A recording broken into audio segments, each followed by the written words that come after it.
Is it officially top of the hour? Wait a minute, or just go? Yeah, sure.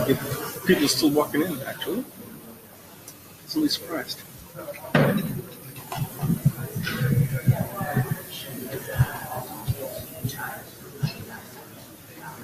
It is the top of the hour. We're going to wait just another minute or two to let people keep walking in.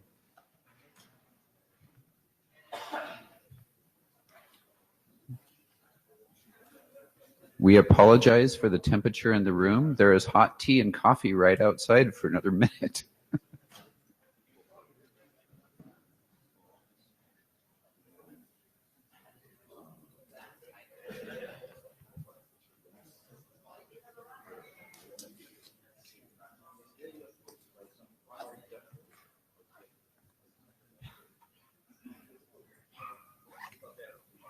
All right, I don't see people walking in anymore. Yeah, good.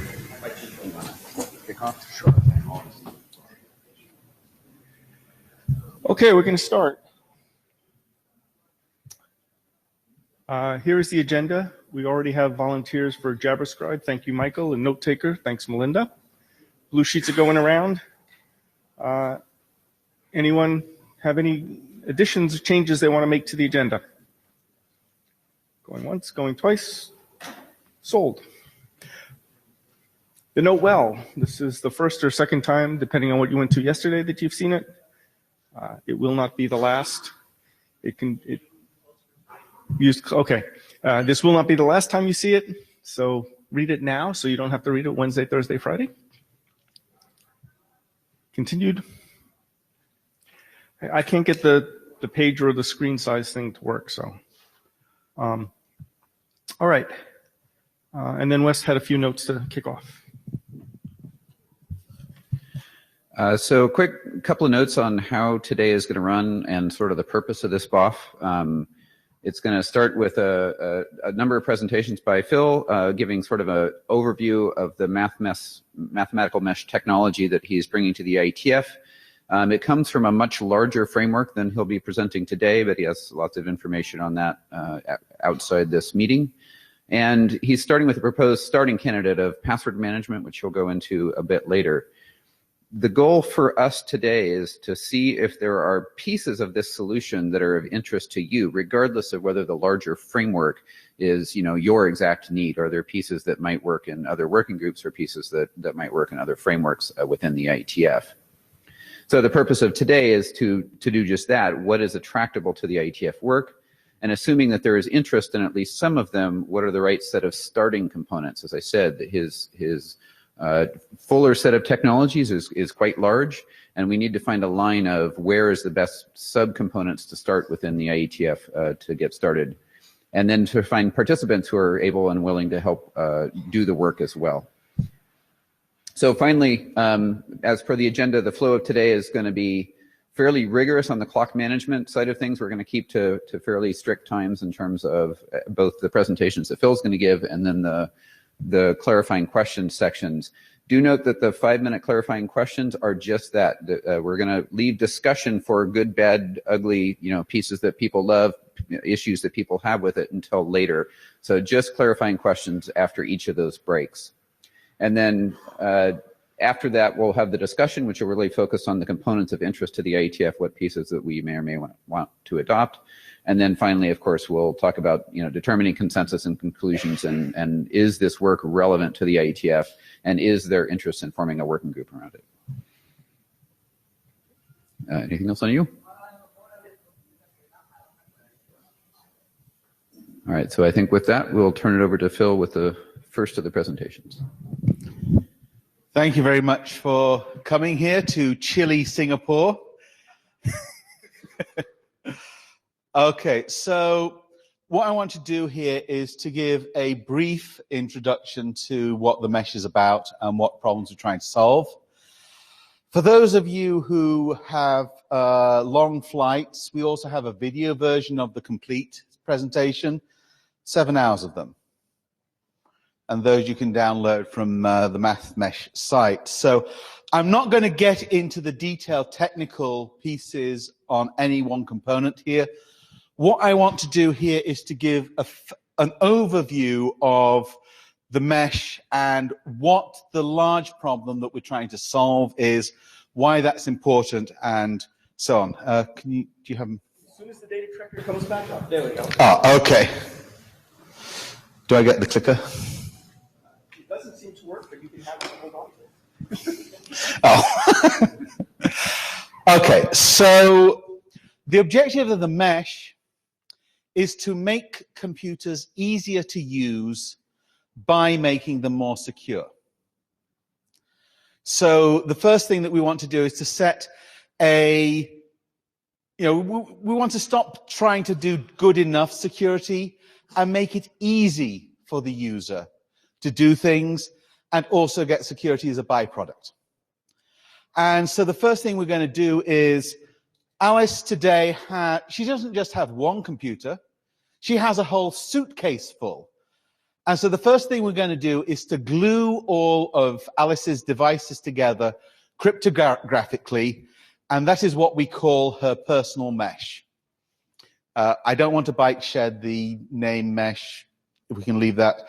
So, and then once we've done that, we're going to use that framework to exchange maintenance messages between those devices that we've all glued together.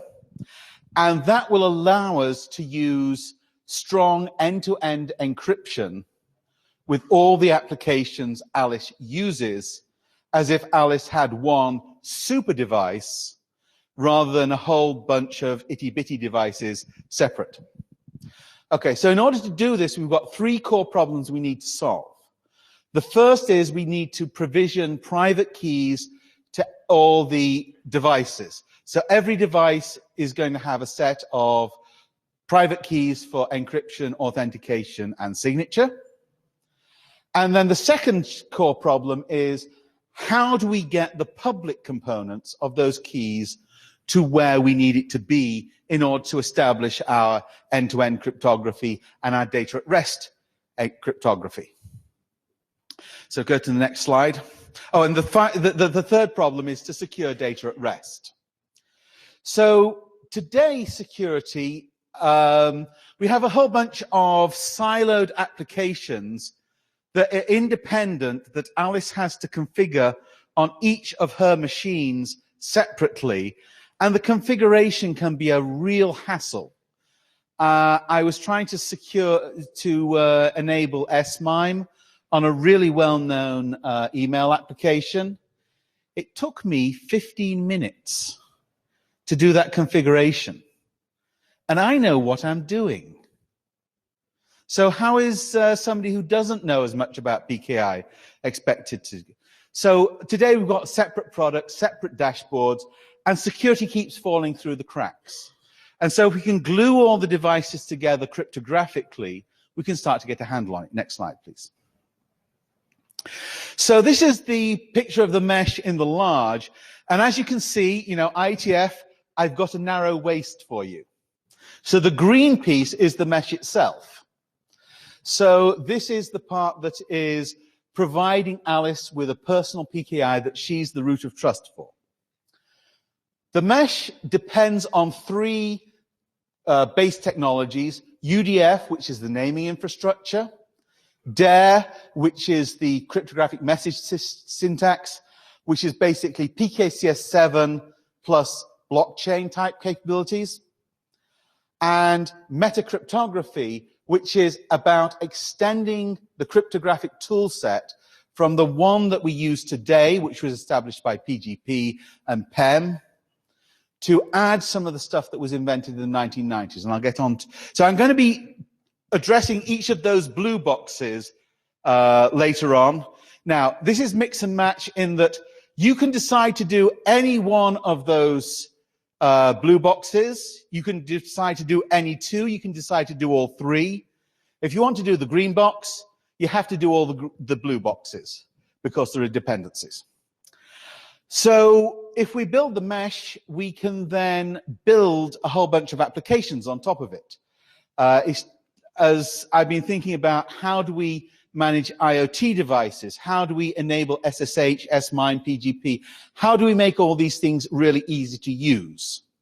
So there's a huge this is a platform there are lots of things you can build on it. But that's obviously too much for one working group. So if we go to the next slide. So what I'm proposing that we do for phase 1 is we pick 1 or possibly 2 of those applications, and we use that as the proof case in order to build the mesh. Because I don't want to be trying to build 15 applications and do it through a standards process. I don't think that works. But I also don't want to be designing a platform with no reference application. And so I think we need to pick 1.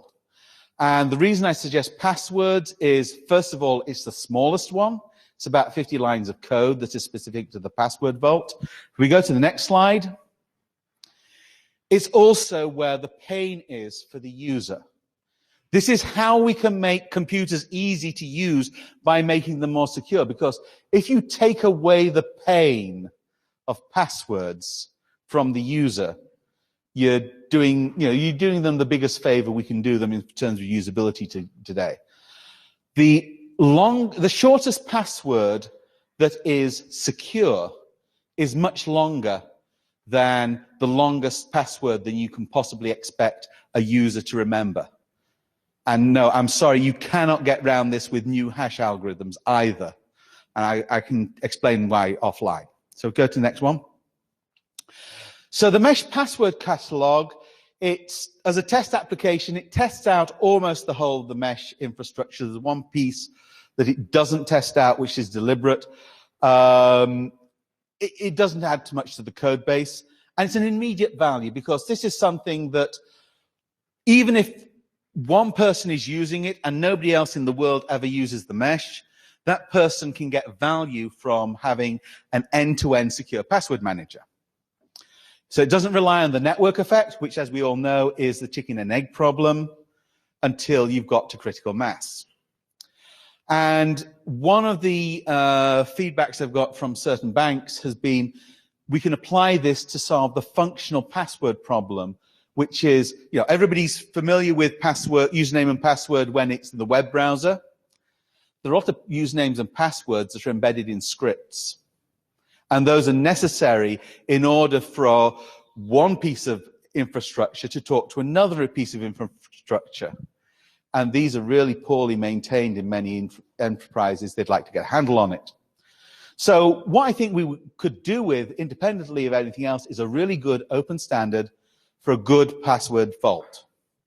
And that enables the users to use really long, secure passwords, because this is going to be an open infrastructure that's going to be on all of their devices and can be built into all of their web browsers so that they can use their strong passwords without being tied to one particular vendor.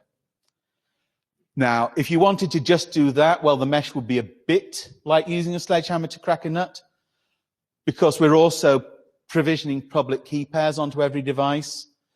But in doing that, we're also providing the path to replace passwords entirely and use emerging technologies like the web authentication infrastructure that the W3C has developed. If we could provision a public key pair onto every one of the user devices, that then becomes practical. So next slide. So from a technical view, Alice is going to create a personal mesh and become her own ultimate root of trust. So she can outsource that to a third party, like she does for malware and anti-spam or whatever. And she's going to create she can outsource it, but she can always reclaim her autonomy. She's always going to be the root of trust for her own digital gestalt. She can create so she's going to create a personal master profile, which has, the usual PKIX type of stuff.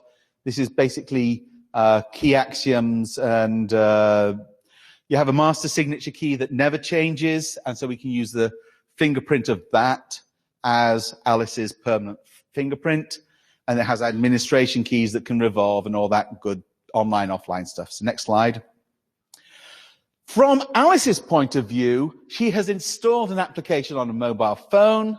She's created an account, alice@example.com, and now she can add her devices to a personal mesh by maybe as simply as scanning a QR code on the device with a phone, or it might be she goes to the device, she installs an app on it, says, I want to connect to alice@example.com, and then we do a comparison of two fingerprints. So the user experience here is really simple, not much different from what users do already today, and it establishes that this device is connected to this personal mesh with, good work factor, 120 bits, 128 bits, whatever. And so Alice checks these two fingerprints look the same, she accepts the connection, and now the device is connected. And once the device is connected, it stays connected until Alice says to disconnect it.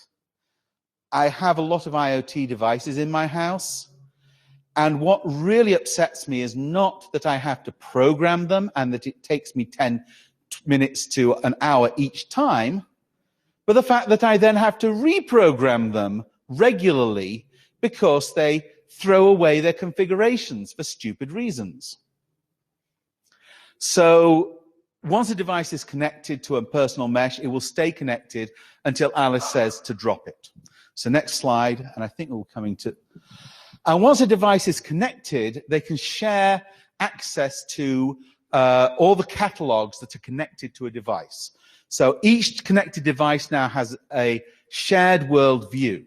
So Alice can now use a personal vocabulary that is, for voice-activated devices, for example, that is shared across all her devices. So that if she says a command like, Zen, turn on the lights in the yellow room, that can now mean the same to any device she has connected, no matter which device it is, and no matter which vendor has provided it. If she adds a bookmark to one device, that change will be visible to all the others. And what this means is that every connected device can authenticate the messages that are producing all this of being of Alice and do the right thing. So this allows us to establish a single dashboard for IoT devices. So next slide. So there are three basic mesh components. There's the schema component, which is basically very similar to SAML or PKIX, but in JSON instead of XML or ASN1.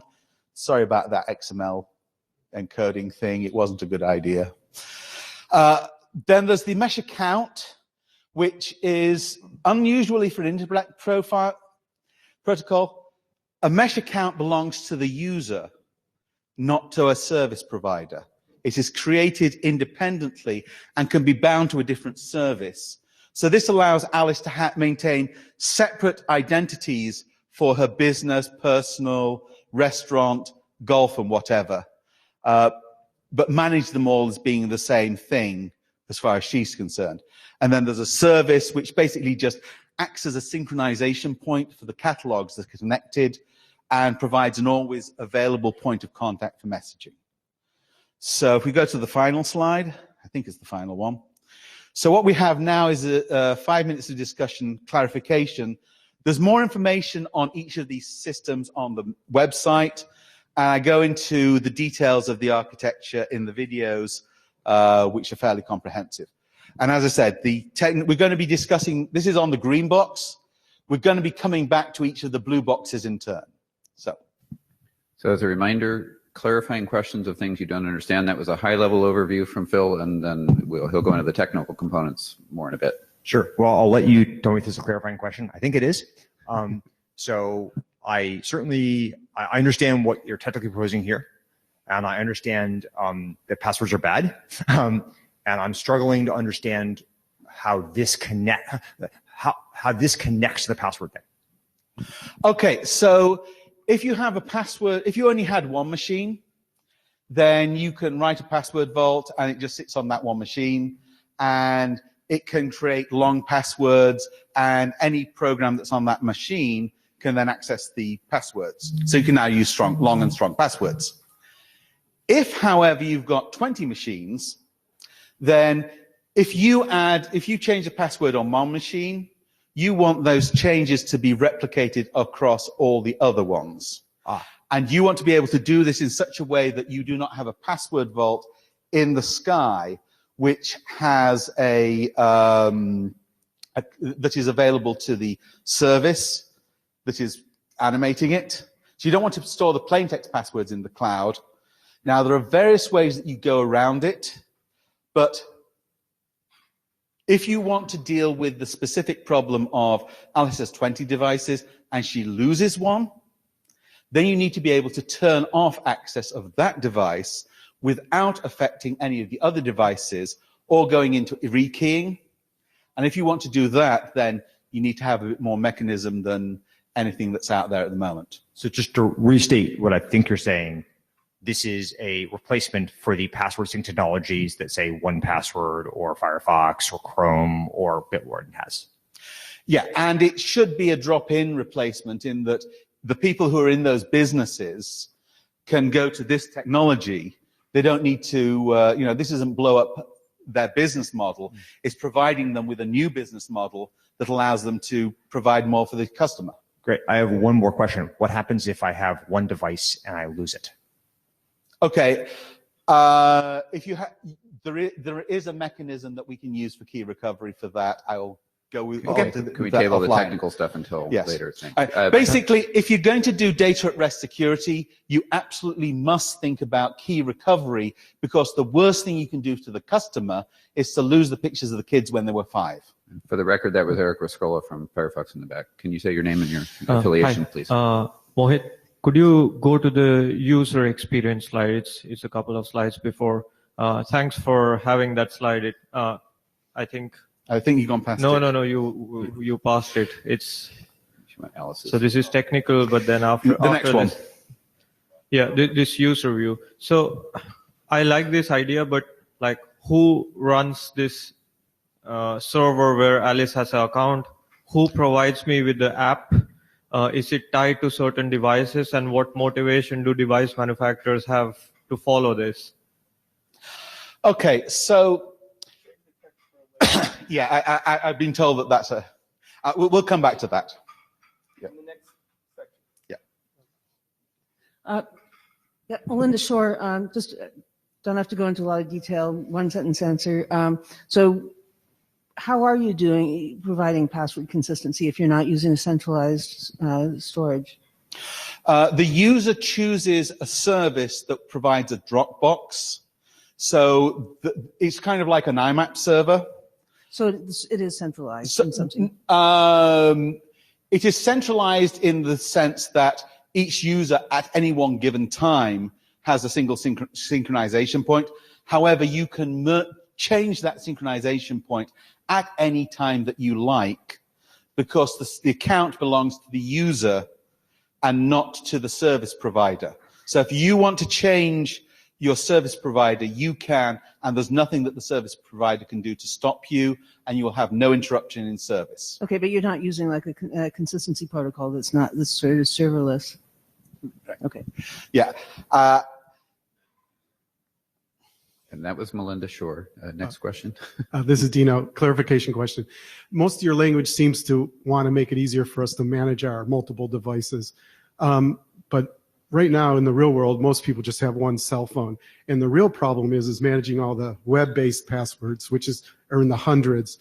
That should be the high priority problem to solve, or does it solve it at the same time with the device problem? You can just run this without, if you only have one device, you don't need the service, and it will run quite happily without any service at all. You can create an account without having an internet service. Will you solve the 100 website different password problems? Absolutely. Okay. Yeah, as many passwords as you like, no problem. And will that take longer to deploy than the device, solving the device problem, do you think? Not clear? Yeah, I mean...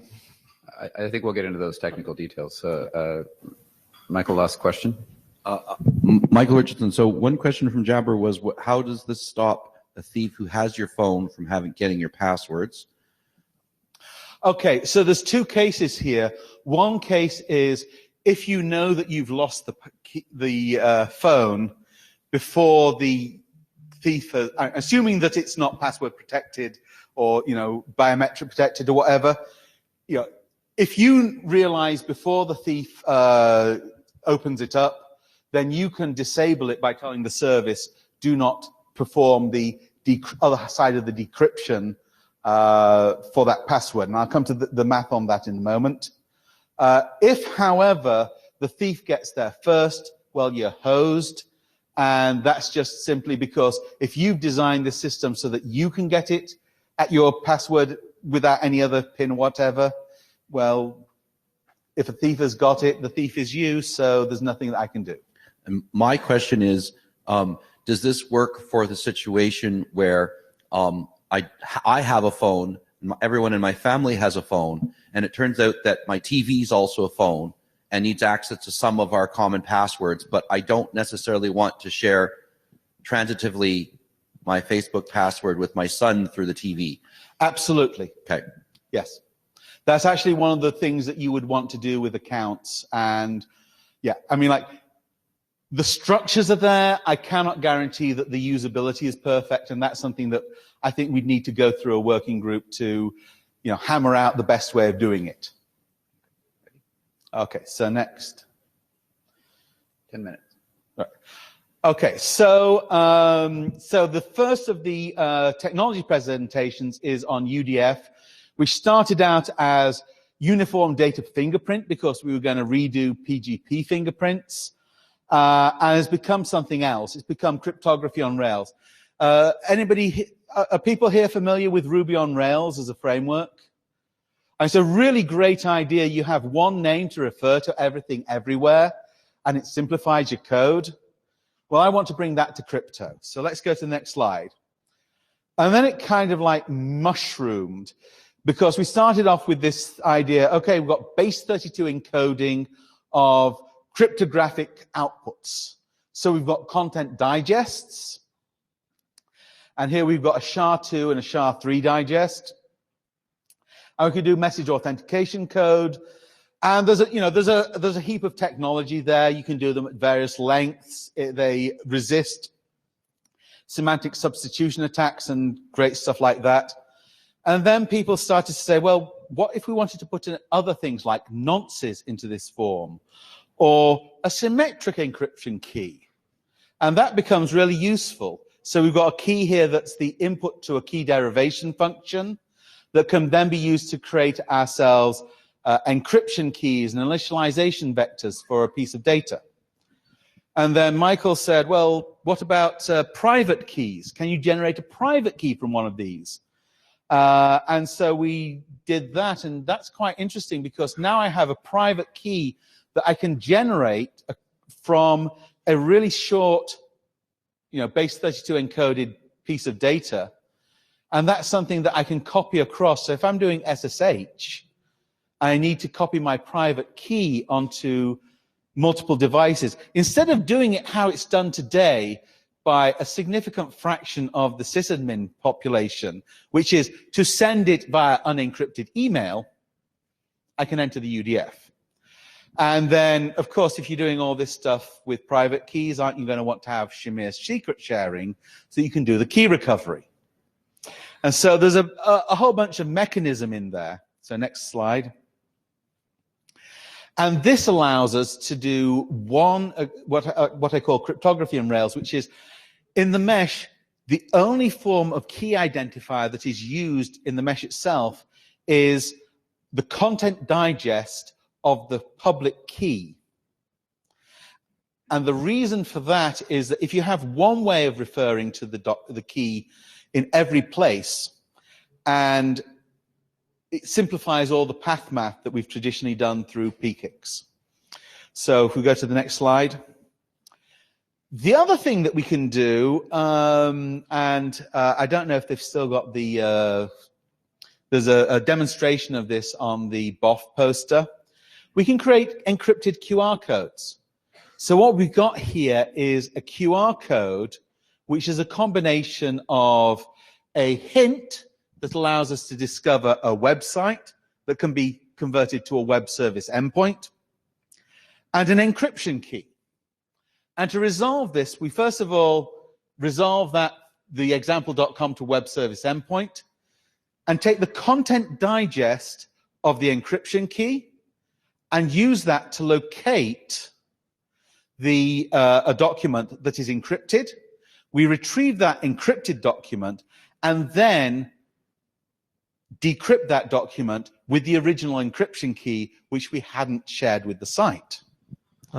And so now we've got a way that we can put QR codes on documents and pieces of paper that allows that document to link to an encrypted copy of the document in the cloud. So imagine that you're doing your taxes and you've got all those W-2 forms. You could just scan the W-2 form and back comes an encrypted version. You're doing your invoices. You can scan the invoice, come back with an encrypted version. There's a whole bunch of stuff that the combination of this and QR codes solves.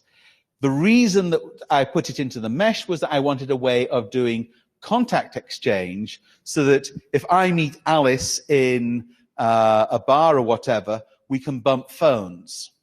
So next slide. Oh, sorry, quick question, Mohit. This seems oddly similar to RSC 6920 naming things with hashes. Maybe I'm wrong, but could you clarify what's the...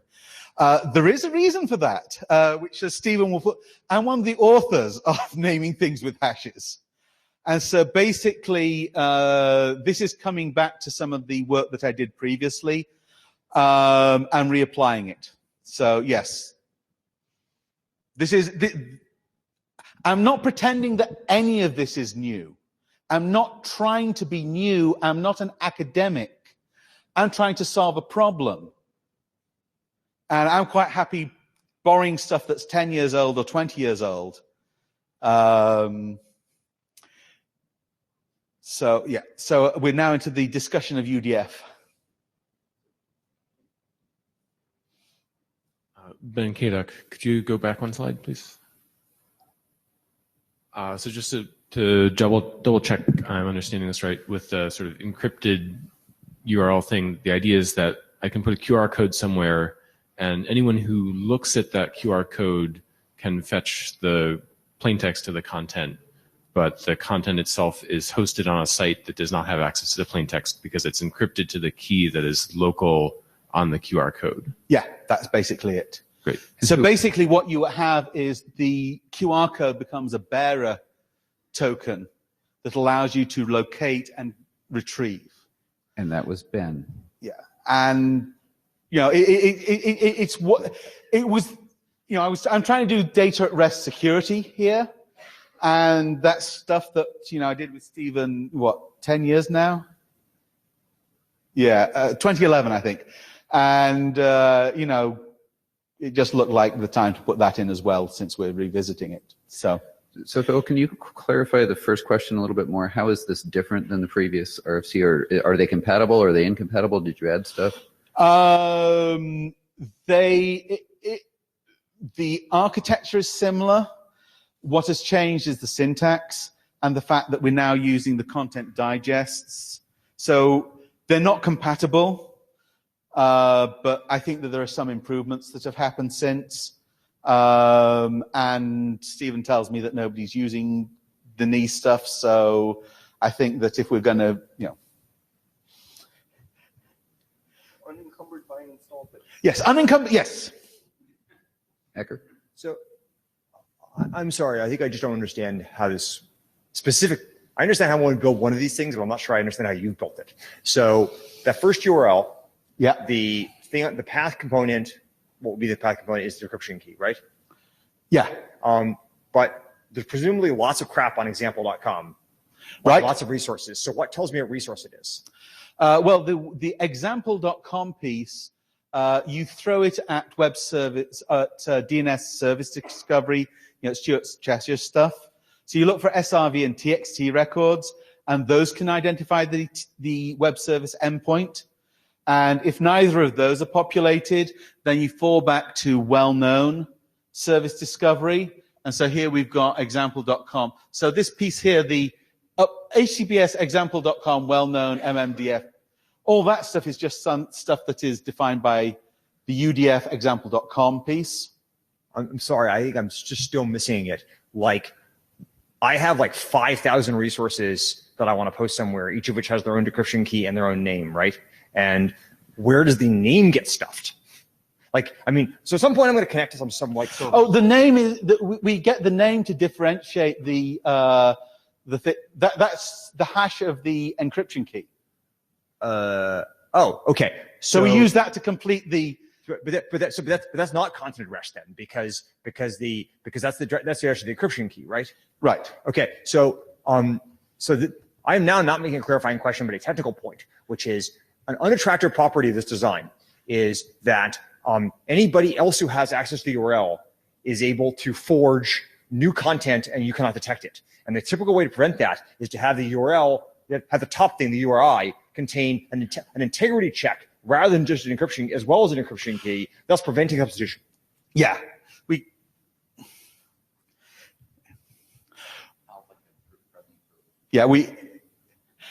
As I said, let's take this, if people want this feature, we can bash it around. There is far too much PHP in this already, so we need to get other minds involved. Yeah. So, okay, let's go to the next. So, okay, so let's go to the DARE piece. So, since I was doing this this mesh stuff, I needed a way of wrapping up my schemas, and I didn't want to use ASN1 because, I just am fed up of having arguments over it.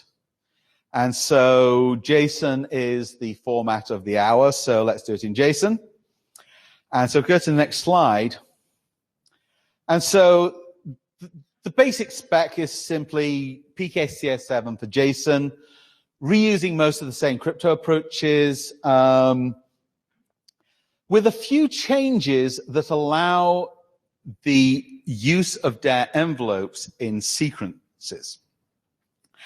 And this particular change is we generate, instead of having the key output of a key agreement be the master secret that's used to the encryption key, and then specify the initialization vector separately, we use a key derivation function in order to derive our initialization vector, our encryption key, our MAC key if we're not using authenticated encryption, and anything else we might need to use. And we put a nonce into that. And what that allows us to do is to have one envelope that is encrypted under one key exchange, that has a payload that's encrypted, and then has attached attributes that are encrypted under the same key, but can be decrypted separately from the main payload, and to do all of this without the risk of reusing the same key twice, which would be really bad if you're using a stream cipher. And since people are going to authenticated encryption, that's pretty much the norm now. So that's the basic envelope piece. So go to the next slide. Oh, yes. And then, so the other piece that came up is that you're probably aware in the crypto world, there's an argument that goes on as to whether you should sign and then encrypt, or encrypt and then sign. And there are actually disadvantages to both. And so the proper way to do it is actually to sign, encrypt, and then sign. And so one of the ways that this particular key derivation, because of the way that we'd wanted to use these envelopes in the mesh, it's critical that we sign the ciphertext and that we'd be able to verify the signature from the ciphertext alone. But then what if you need to be able to prove that the person who signed the content had knowledge of the plain text? Well, we can generate a witness value out of the key derivation function, and that provides almost exactly that piece of information. It isn't quite the same, and we can discuss the difference offline. So let's go to the next slide. So if we were just going to do envelopes, it probably isn't that interesting.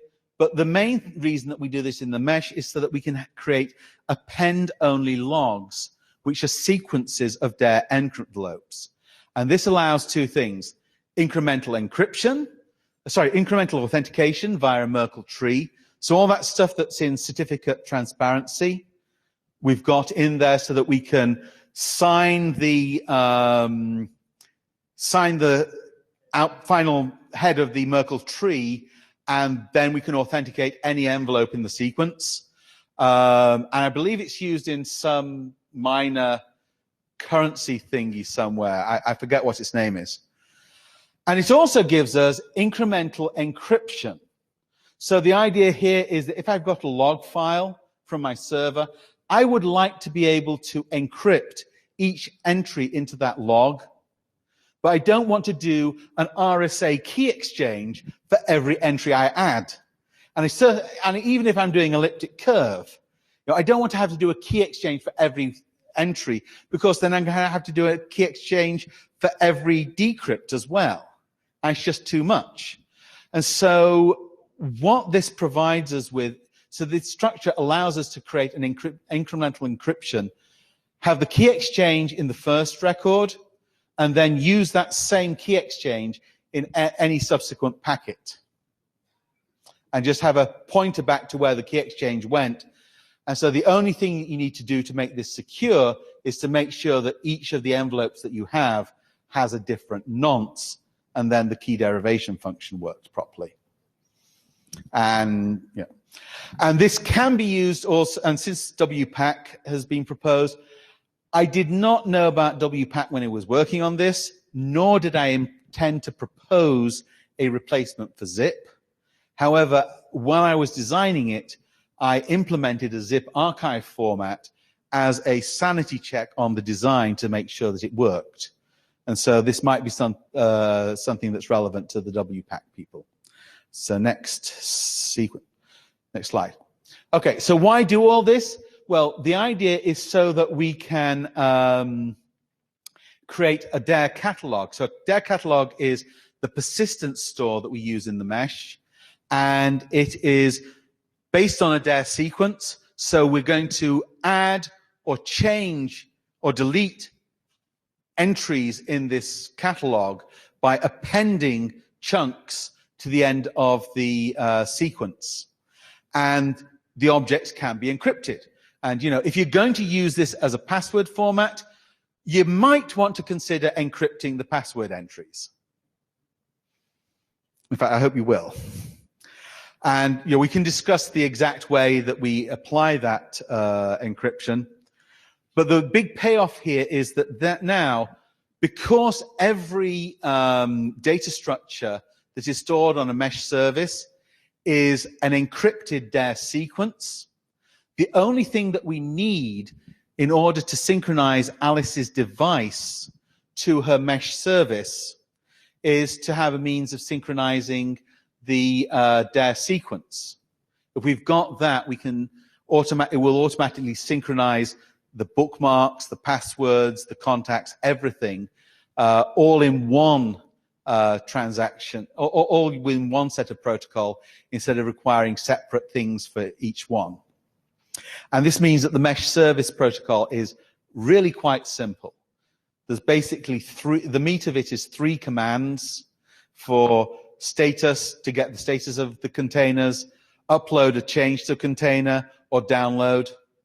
And because we've got that Merkle tree going on, we maintain integrity checks all the time. The service can check the integrity of a proposed upload, but cannot read any of the contents of the container because they're encrypted. So next slide. And so, do we have any discussion on DARE? Discussion, clarifying questions. Hi, this is Dino. So it sounds like you said you wanted at the same time, let's solve encryption data at rest problem while you're doing these other things. That's great. It also sounds like you're solving the internet identity problem once and for all, maybe, and at the same time you're solving device synchronization. Is this true? Huh? identity? People have occasionally accused me of trying to solve too many problems at once. Yes. Well, I mean, that is exactly I'm the going to idea. applaud you for thinking holistically. That's good. Yeah, I mean, my fault here is that I am a systems guy and I just obsess about these things. And so, what you may end up with here is a really overbaked thing. But I find that as I look, when I haven't got an idea where to go, I look for more requirements and then I try and simplify. And I think that this structure, you don't want to use blockchain to do BGP or DNS or whatever. It's just the wrong thing because blockchain was designed to do one thing, and trying to repurpose it is, like trying to do everything with a hammer. So you didn't assert this, but I think you are now, is that you want to use blockchain for internet identity. Is this true? This allows you to do the same things that blockchain would allow you to do. And so all those proposals that are based on blockchain, they make a lot more sense with this. What I absolutely do not want to do is to use proof of work. Okay, proof of waste, right? Yes. So one other clarification question, if that's okay. It sounds like since you're thinking holistically, that's wonderful. But are you worried that you may solve the password problem at the expense of identity? Solving the identity or device synchronization problem won't work as well as you would like. So as a designer, do you think you can do all these things really good, or one really good and the other one just mediocre because it's all together? It's always the dilemma of a designer, right? I honestly think that at the point that I've got the documents now, there is there's no fat on the bones. I mean, right. It is really concentrated, and I don't think that one compromises the other. There's a few pieces in the current specs that maybe we should strip out, because originally when I was looking at these sequences, I proposed multiple ways of doing the sequences. You could have chains or whatever. I think at this point we should just strip out everything that's not true. And you believe you have enough detailed design at this point to make this assertion? Yeah. Okay. I mean, this has all been implemented. Ben Kaduk, so I'm going to get the terminology wrong unless you take the slide back, I think one or two. So the idea is that sort of we have like a 3-tier structure where I can have like an individual DARE envelope that's like the smallest quantum of encrypted stuff. And then I might sort of consolidate a bunch of those into a sequence, I think is the next term. And so like those could be related things like, one envelope per password in my password manager sort of thing. And then I can have a bunch of these sequences which might be related, and I build those together into the DARE container, which is maybe, I can think of that as like a database of stuff that gets synchronized, and the container is gonna include like the updates and removals, and like this is the latest version of this thing that appeared previously in the container. That's right? Pretty much, I call them catalogs. I was using the term container at one point. And then when I got a review back that was saying, this is really bad, you're confusing me because I'm doing Docker. Okay, so right, we got the envelope and then the sequence and the catalog. Okay, great. Yes. Sorry, I thought I was going to get it wrong. There's also a spool, and a spool is simply a list of a queue of messages, or it can be a queue of tasks. Okay, yeah. So I mean, if there's any IBM folk around here, I can do kicks on blockchain with encryption. I think that could be valuable to you.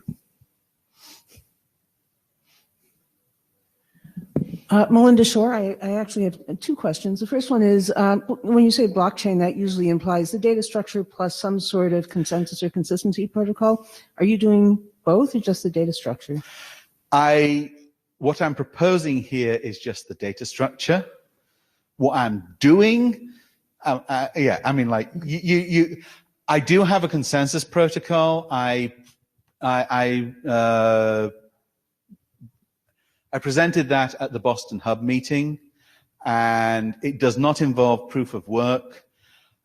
Basically, the way that I can get around the need for proof of work is by having multiple chains and to then have cross assertions between them.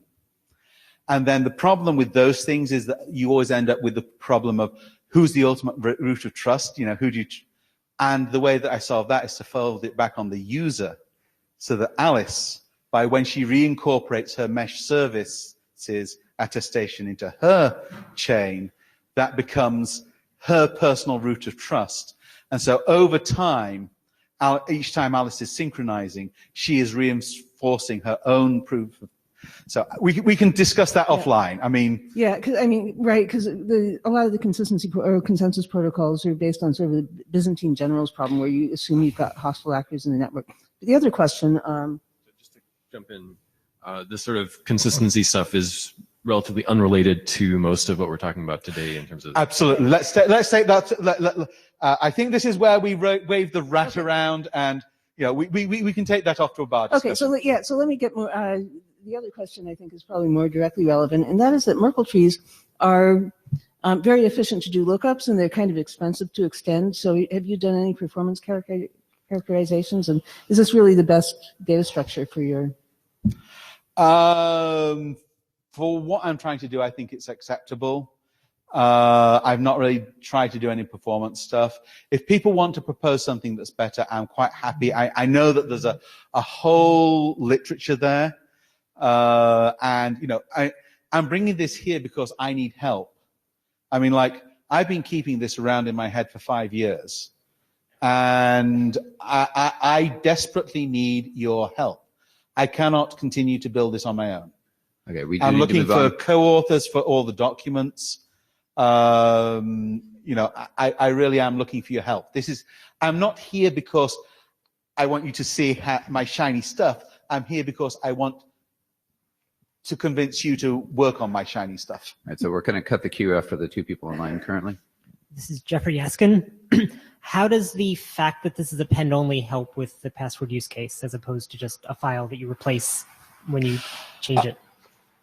Basically, it means that I can use the same synchronization primitive for passwords, for bookmarks, for contacts, and for everything else, and for synchronizing messages to the spool. And yes, if you were only going to do passwords, this wouldn't be the absolute optimal way of doing it, because most people aren't going to have enough passwords to make it worthwhile. Even if you've got 1,000 passwords like I do, that's probably not going to be enough to justify this. However, once you realize that the passwords is how you access your authentication for your website. The other really critical catalog is the contacts catalog, because that is giving you the public key of all the people that you're talking to. And for that, you really want to have an append-only log. And the other piece, and when we get into the metacryptography, the other use for this particular structure is so that I can do true end-to-end encrypted web, by which I mean encrypt from the content creator to the content consumer, in which all the data that is in the cloud is encrypted, and still be able to do social network, Web 2.0 type stuff. Because I can represent a comment forum as a as a spool of posts. So it's all about reuse. Yeah. This is Dino. Just need a binary answer to this. Is the mesh service decentralized in your opinion? Yes. Anybody can set up their own. And if you choose a mesh service provider and you decide you don't like them, you can always change. So they're not sticky. You said mesh service provider, and that made me feel centralized. Well, yeah, but you can be your own. Yeah. Okay, so this is the final one of the Blue Talks, which is metacryptography. And this is not new cryptography. Well, maybe this is not, this is all stuff that should be part of the canon, but didn't make it because the canon of cryptography that we're using kind of closed in 1990 when PEM and PGP launched. So I'm taking a leaf out of Tim O'Reilly's book, and I'm rebranding it so that we can go back and look at what we were doing that we should have been doing all along. So we're rebranding threshold cryptography and some other stuff with metacryptography. So next slide. So what do I mean by that? Well, one thing that we can do with metacryptography is key combination. So this is used in the mesh key provisioning protocol. Oh, hang on a sec.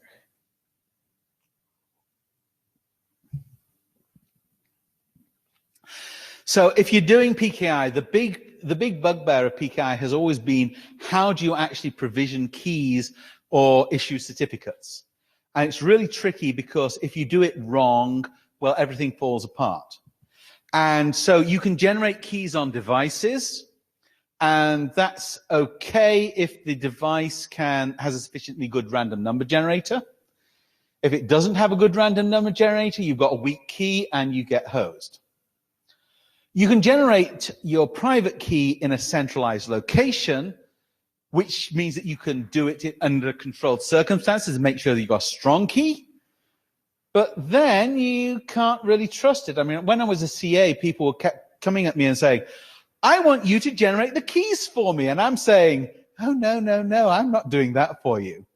And so this was a way that I came up with that would allow me to do it for Diffie-Hellman.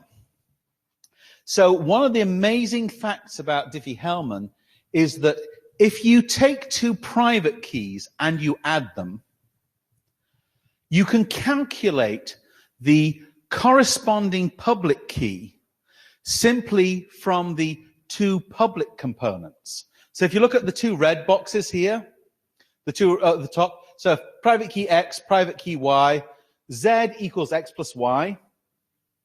Okay, so they're all Diffie-Hellman. We can create Diffie-Hellman keys for all of them. But look what's happening on the black side, the public key. Public key X is X dot P, public key Y is Y dot P. Well, Z then, oh sorry, this is elliptic curve, not Diffie-Hellman, not regular Diffie-Hellman. So here we got the public key that corresponds to X plus Y dot P. Well, that is simply going to be the addition of the 2 points X plus Y. What? Yeah, yes, Christian is bringing up a bit of number theory. There's a few tricks and whatever, and there's a draft that explains them all, and there's some stuff that I have to go through and put in the draft for the Montgomery curves. But yeah, I mean, like, this does work, and it's really absolutely amazing that it does. I mean, like, you know, I knew that this should work, and when it did, it still blew me away. But okay, so we can combine keys.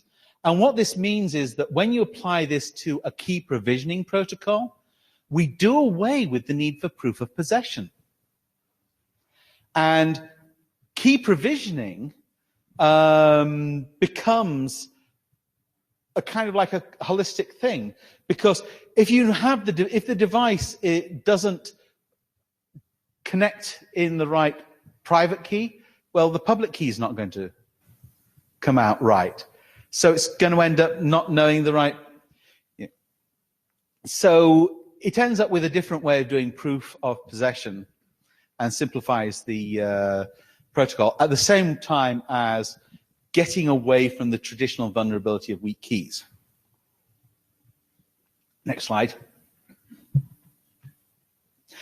We can also do it for key splitting. So this is threshold cryptography. So we take a private key Z and we do a key agreement with it in the normal, you know, El-Gamal encryption. So we do a key agreement and we end up with the value A, okay? Well, we can derive that same value A by generating a random number X, which is going to be our first private key, and then using the private key of the encryption group, in this case Z, use that to derive Y. We can then do the two key agreements separately, combine the results, and come up with the same result as the original one. So what this means is, if we go to the next slide, what this means is that we can do encryption in the cloud. We can have a key manager in the cloud that can control use of decryption, but cannot decrypt. And we can prove that this cloud service has absolutely no knowledge of the private key because we give the service the random number. So all the service has is a random number and a bunch of encrypted files. Oh, and we have a different random number for each person that we join to the group. And what this means that we can do now is that we can do group encryption. We can have a pile of documents that are already encrypted, and we can add a new person to our encryption group, and they've now got access to all those documents, all the ones that were written in the past. Because all we need to do is to provide the halves of the keys to the various people, and now the cloud service can enable them. Conversely, if we decide they're a bad egg and we don't want them to have decryption capabilities, we can shut them off at the server. We can tell the server, do not decrypt for Bob anymore. Or alternatively, again, we can have velocity controls in the server. So the server can say, okay, you've decrypted 30,000 diplomatic cables this hour. I'm not going to let you have 30,001. And so it provides us with what I call confidential document control. This is not a full CRM system, because if you've got the ability to decrypt the document, you've got it, and that's it. This is not going to control the onward distribution. It's not going to force you to delete it if you are taken out of the group. So what Bob has already decrypted before he was thrown out of the group, he's still got. However, it does solve the problem of, instead of everybody in the organization who might need access to the document, we can control access to those who actually need it. So next slide. Okay, and this is so do I have clarification questions on the cryptography? Yeah, so as a reminder, in Rich's well-designed agenda, this is clarifying for 5 minutes about that, and then we'll go into the discussion of, what do we do with the body of work. So this is the last presentation, but are there any clarifying questions on this last segment? Yeah, I'll also say that if people have, more detailed questions on this, they can come. I'm here for the whole week, so they can come at me. And Stephen. Stephen Farrell. So you may not have the answer to this off the top of your head, and that's okay. It's unclear to me how what you're presenting remains as simple as it is and meets the sort of group requirements you're mentioning without turning into something as complicated as MLS. So either they're doing something vastly over-complex unnecessarily, or maybe your presentation is making it look easier than it is. Is that fair? I think that your analysis is correct. I'm not sure whether it would be politic of myself to answer your question. I did try to persuade the MLS people to look at this stuff when they were starting. The difference between what they're trying to do and what I'm trying to do, though, is a matter of there's a difference in ideology. They're trying to do off the record. They're trying to make their messages disappear over time. And what I'm trying to do is, if I've got a new employee that I've onboarded and brought into my group, I want to give that new employee access to all the documents, all the chats, all the emails, all the context information, all the online discussions, all the video conferences that took place before.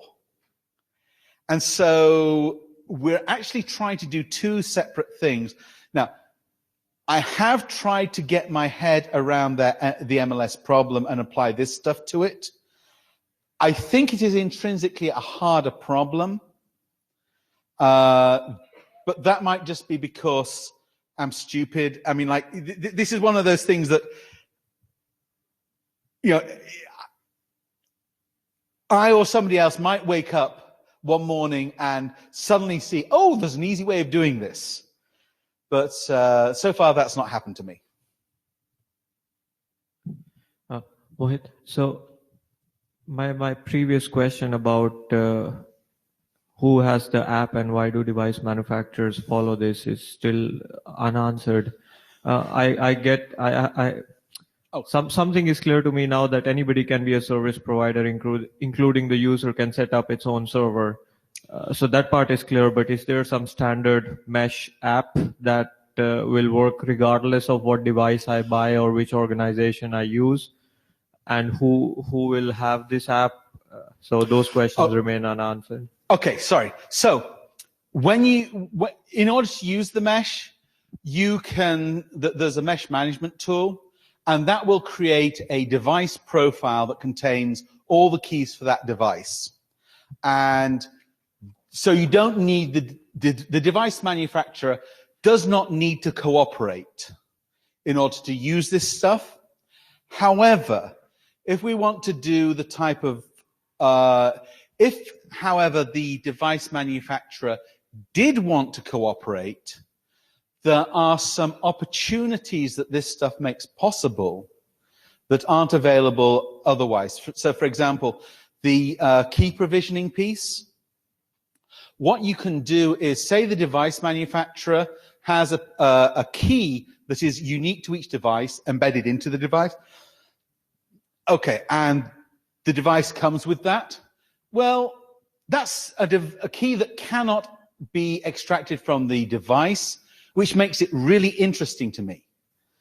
It's also a key that I cannot possibly trust because the device manufacturer might have been coerced. Any piece in the supply chain might have been coerced or manipulated or whatever. However, what I can do is I get this device, I then layer on a key contribution of my own, and I've now got, so I'm going to be doing my device level, my trusted hardware, public key stuff, and also my secondary layered key stuff. And that allows me to use that untrustworthy key in a trustworthy manner. I'm sorry.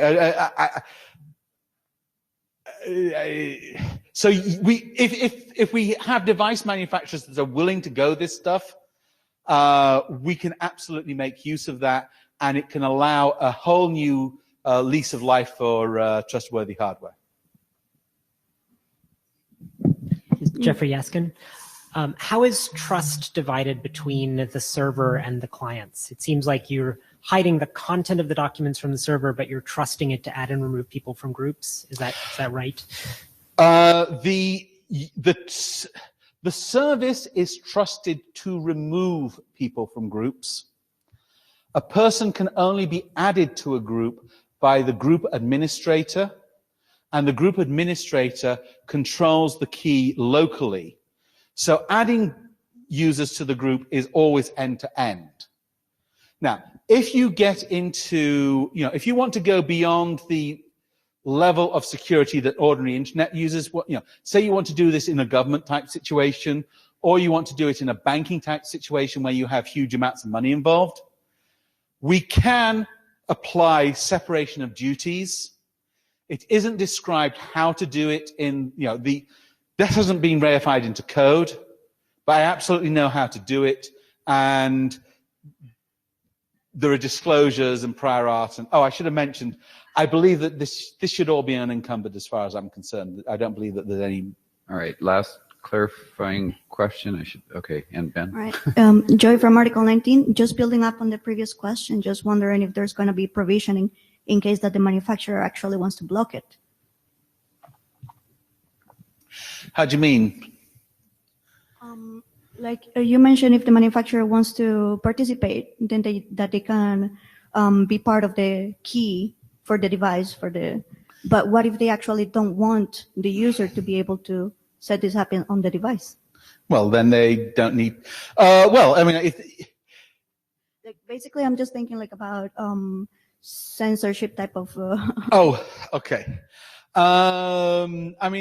If if the user is allowed to install their own applications, they can always run the mesh as an application. If the device has been locked down and so that you have to have the permission of the manufacturer or whoever to run it, and they don't allow secure applications, well, that's not going to be possible.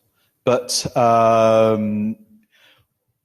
we can at least, the manufacturer can at least take themselves out of the trust loop, which is good for the manufacturer, I believe, because most manufacturers, they do not want to sabotage their customers. But their concern is not that, it's that they might be coerced or one of their employees might be corruptly induced to do something that then costs the company something. So, yeah, I mean, we can come back to that offline, but if there is a sensible answer, I think that we can get to it. This is Ben Kadek again. To sort of respond to Jeffrey's point, I think it's probably useful to remember that sort of the starting premise here is that we want to make something that is as easy to use or easier to use than what people are currently doing. And to some extent, that might limit the security properties that we know how to provide within those constraints. And so, the fact that we have this slightly weird who is trusted to do what behavior, where like the service in the cloud can remove people, and it's a little bit wishy-washy about how much of a guarantee you have that it does so properly. We still have some other properties that are useful within these constraints about making it easy to use. Absolutely. Actually, this is one of the things that has really been guiding the whole design, in that traditionally, because we're security people, we try and provide absolutely the most security that we can. And then after we've done all that stuff, it's kind of like, oh, well, how are we going to make this tolerable? Here, it's the opposite way of looking at things. It's how do we make it as easy as possible to use the computer as possible? And then how can we do that securely? And how can security help us do that? So, yeah. Okay, all right. So for the next section, we were going to discuss, is this an interesting place for the IETF to spend work on? What is the problem space of interest, like password management might be a reasonable starting point? Is there a solvable problem here? In other words, do people agree that this is a solvable problem? Phil doesn't have to necessarily win that battle. Which components of Phil's might be useful in a starting charter, or at least of these he proposed a set of solutions. That doesn't mean we have to pick his in the problem space that the IETF ends up wanting to work on, and who is willing to help work on it, of course. And is password management a reasonable starting place? Or for those that have read more of the documents, are there are other components that you feel would be even more appropriate, or more anything else to prioritize? Do you want to add anything, Rich? No, other than Phil, you can sit down now. Thank you. You're welcome. You might still need to answer questions, but Eric Nordmark. So some of the pieces here that was sort of mentioned in passing seemed quite fascinating. The ability to take a hardware-based key, like off of a TPM or something similar, and then augment it with something else, so that you now can leverage that hardware with a trust, but still not completely trust the manufacturer.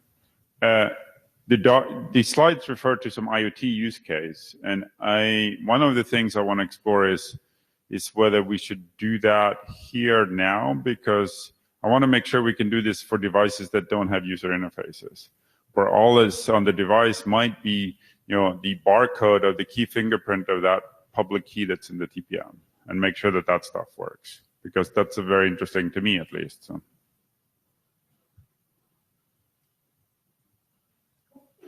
Hi, Roman Donato, No Hat. So since the words working group were used, I guess I'd be interested to hear from the community. Are we talking about a working group whose success is governed on we solve the password problem? Or are we looking at a working group that is picking out specific technologies that we talked about here, and we're going to advance and mature those technologies, and we happen to maybe solve password stuff along the way?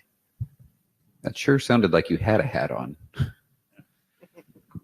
From my point of view, I would really prefer that we did the second, and that we use the password application as a sanity test, but that isn't the output of it.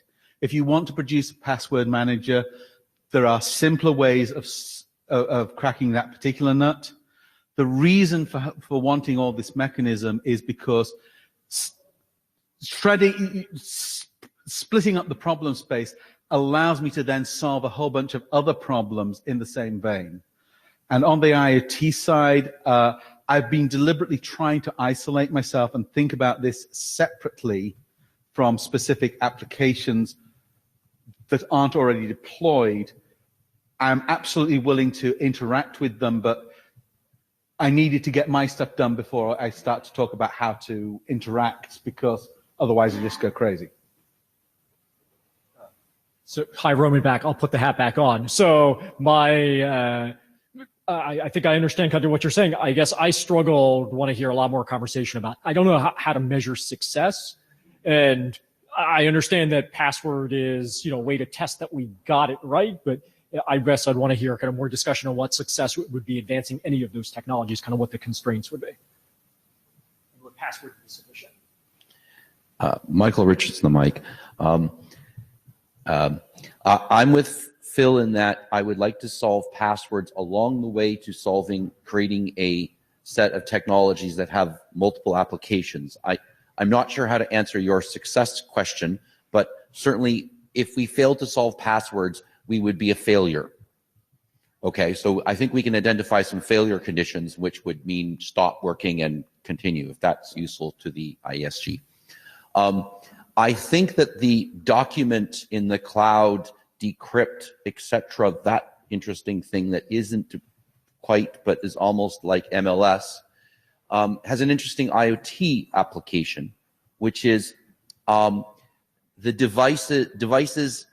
One of the issues with, and anyone who has considered upgrading their phone has gone through this quandary, either replacing your phone or upgrading the operating system, either because it got destroyed by a bus or whatever, is that all of these things would really like to save their configuration encrypted securely, that no one can mess with it, in a way that that device or an equivalent device can retrieve the configuration and resume operations as if nothing had happened. I heard an hour-long conversation at a meeting in September of the OPC, where this is an operational IoT consortium, where they completely rat-holed into that conversation about that, and critically, it was obvious that that was a serious stumbling block for them to adopt any onboarding solution, because it was clear to them that it was pointless to onboard a device that didn't have a valid configuration, right? You onboard it automatically, and then you send the technician up to set up the actual configuration. Well, you miss the whole point of automatic onboarding if someone had to go configure it, right?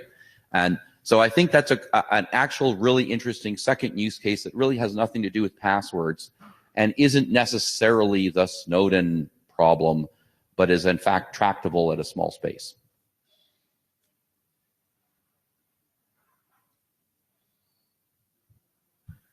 Ben Kaduk. So with no hat, I want to say I'm actually pretty excited in the same vein as Michael about getting to work on some of this broader technological solution, because there's a lot there that excites me. I think there's a lot of potential in some of these new technologies, especially the sort of meta cryptography stuff, to make solutions for a lot of use cases that we just haven't been doing in the IETF before. But I think there's probably a lot there that that would be interesting to look at more. I think I've also looked at the drafts for like the UDF and the DARE stuff a little bit more, and there's a lot of interesting ideas in there. And there's, as Phil was saying, there's still a lot of room for more co-authors to come in and flesh out some of the bits and make sure we're getting the details right. So I think there's still work to be done to get that into the best shape, but I think it's worth pursuing. And Phil gets bonus points for putting SVGs in this document too. Eric Picola, sorry, I just stepped out for something else. So I guess The question I was going to get at earlier, but it was not clarifying, so I did not ask it, is there are quite a few people who already are doing password sync systems. We have one. I know Google has one. Every one password has one. There's iCloud, et cetera. We, by the way, are not unaware of these ideas. In fact, the initial Firefox system used a PAKE for this, which has some similar properties to the design full testing here. My question is, which, if any of those, wishes to consume this?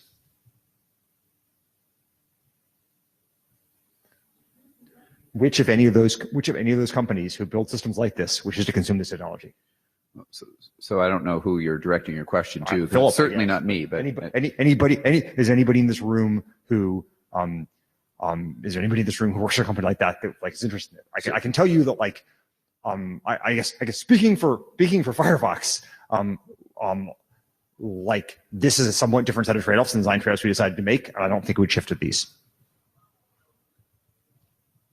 So let me rephrase that question, Ecker. Sorry? So let me rephrase that for one sec. So to answer other people's question of what would be a reasonable successful outcome of this working group, a reasonable successful outcome would be interoperable password management, right?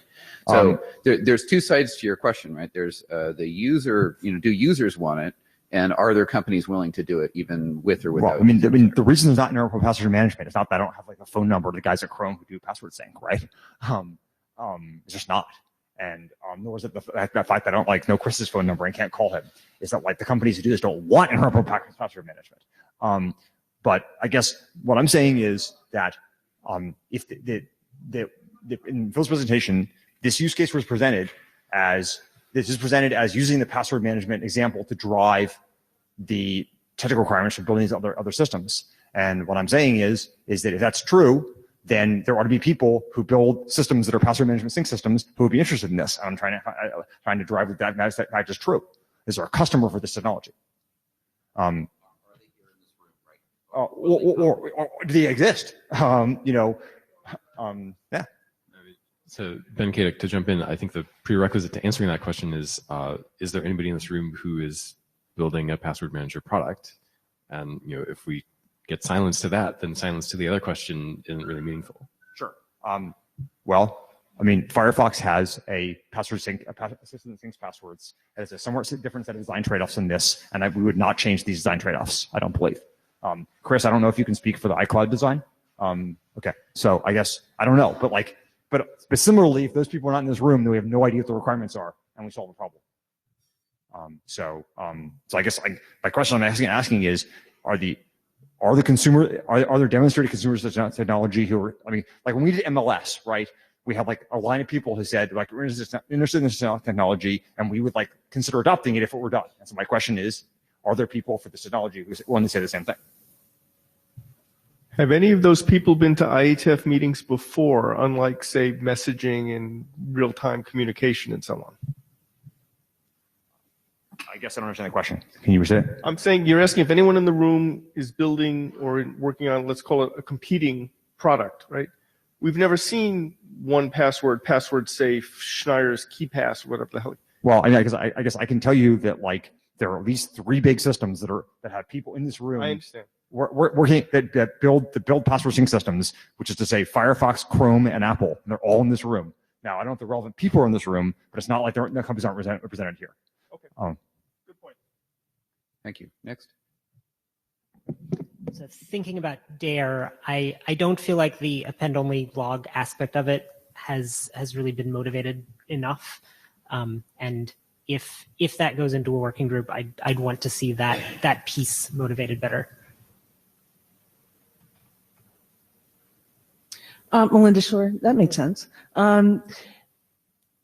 So it's in the IETF, we don't really work on interesting problems because they're interesting. We work on technologies for which there's demand, and I think this is related to Eckert's comment. And so, Phil put a massive amount of work into this. It's great stuff. He's the only author on this stuff, right? And even though we saw the BOF was coming, there were no other contributions. And so I'm wondering, just, what the landscape out there actually is for this stuff. The other thing is, I don't think we should focus overly much on the password management aspect of it, unless that turns out to be the product. But I think there's also seems to be agreement that it would not be the product. The technology would be the product. That's fair, and I encourage people that want to work with Phil on elements of it. A couple of people have said you're interested in other components, not necessarily in the password management space, to please state that you're interested in helping Phil. Microphone in the back first. Yeah. Hello? Hello? Is that working? Yeah, okay. So Lawrence Lundblade, I think there's probably about a 30 to 50% overlap of some of the work being done in the FIDO Alliance. They're, of course, centered around biometric authentication, and that's their solution for replacing passwords, but there's always a fallback to something.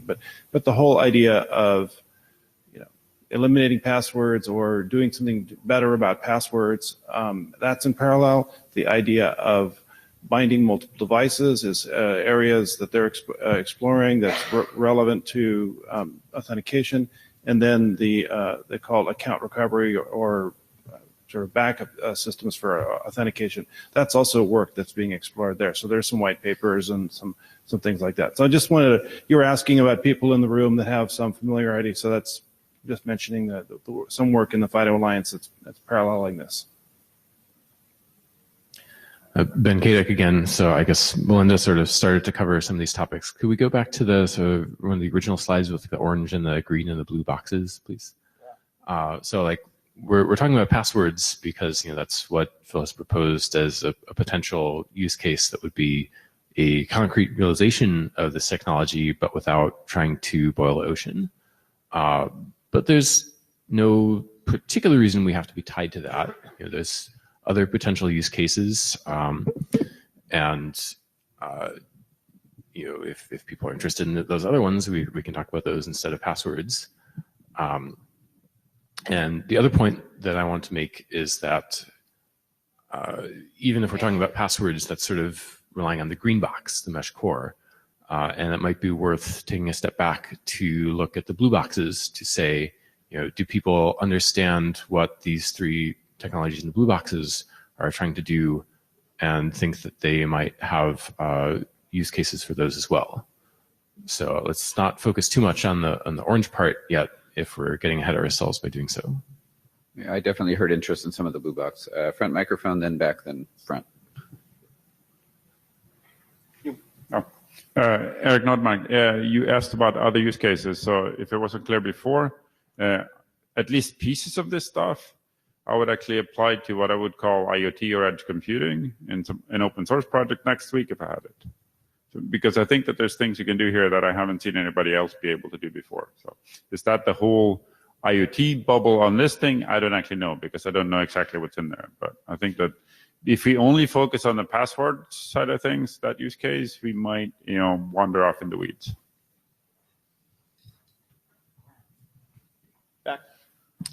Alex Mayover from Nicto.at. Regarding similar initiatives or similar work, I believe that what's related to that could be the work within the W3C, within the Decentralized Identity Working Group, where they are essentially trying to do pairwise encryption based on cryptography. There's a little bit of blockchain for public discovery of public keys and revocation as well. So that might be very well related. And there's a lot going on in that space. There are like 100 billions of startups coming out of that area. The main goal of that infrastructure is to get rid of passwords as well, and also to do something where you don't necessarily reveal all the attributes that you have to some entity just because you want to authenticate for something. So, but it's like mobile clients, self-sovereign identity, and decentralized identifiers is the keywords. Yeah. Thanks. Phil, can I give you a leading question since a couple of people have mentioned it? You sort of made this statement at one point that you're getting rid of passwords. You're not actually getting rid of passwords, right? You're making it easier to store longer passwords, which you also said at one point too. So It's not a passwordless system. It is a password storage system. Well, the orange box is a password system. However, in order to access that password vault from a particular device, you have to connect it to the mesh, the user's personal mesh, which means that you've already provisioned a key pair set for that account, which means that we can now layer in whatever keys are required by web authentication, FIDO Alliance, whatever technology tries to replace passwords. So it is not just a password management system. It is a password management system which, by having deployed it, you have met the hard precondition, the stumbling block for getting away from them, which is having a private key on the device. Got it. Passwords plus. Got it. Yes. So it is. So now, as far as you know, I would be overjoyed to do IoT. I mean, like, I would really like to do that. I've got no objections to doing different scopes or whatever. The reason that I chose password was purely because that is something I can show a concrete value to me as a user. And no, Eric, no. The Firefox, the Mozilla password management is absolutely useless to me because all my passwords are in Chrome. Every one of them. And I'm not going to use Firefox because I am tied to Chrome because that's where my passwords are. Okay. And if so you want me to use your product. Phil, let's not get in a flame war over password managers and which ones are best. So yeah, I mean, like, I was just pointing out that I understand the the user's problem. position is not the same. Thanks. Ben Kaduk, sorry to jump in front of David, but Phil, would you consider it a friendly amendment if I said that this is not necessarily a password synchronization protocol, but a key synchronization protocol, and we just consider passwords as kind of a really lousy type of key? Yeah. Because I would want to consume this to synchronize, like, my SSH private keys or my PGP private keys, and it's just as easy to do that as to synchronize the passwords. Yeah. Hi, David Skenazy, Google Chrome. So one way that I'm kind of reasoning about this, in particular, because like Philip was saying, a lot of the primitives here aren't new. And this kind of feels like what I might call a grand unified theory of cryptography, like a way to tie many things together. And in general, the IETF does not do grand unified theories well, because you can't really reach consensus on grand unified theories. And in particular, what the IETF generally does really well is solving specific problems. So for this, one approach is pick an orange box and solve that problem and then say, oh, by the way, one of the things, like, when we completely only focus on that, and that also requires people signing up for that box. Like, if we pick passwords, we need people who make password managers to show that they're interested, for example. But we could pick another box. And then we do some work, and then maybe along the way we say, oh, by the way, we can reuse this for something else. But right now, like, this seems really way too vague for this to be tractable. Is there a problem space that you would pick that would be a good target?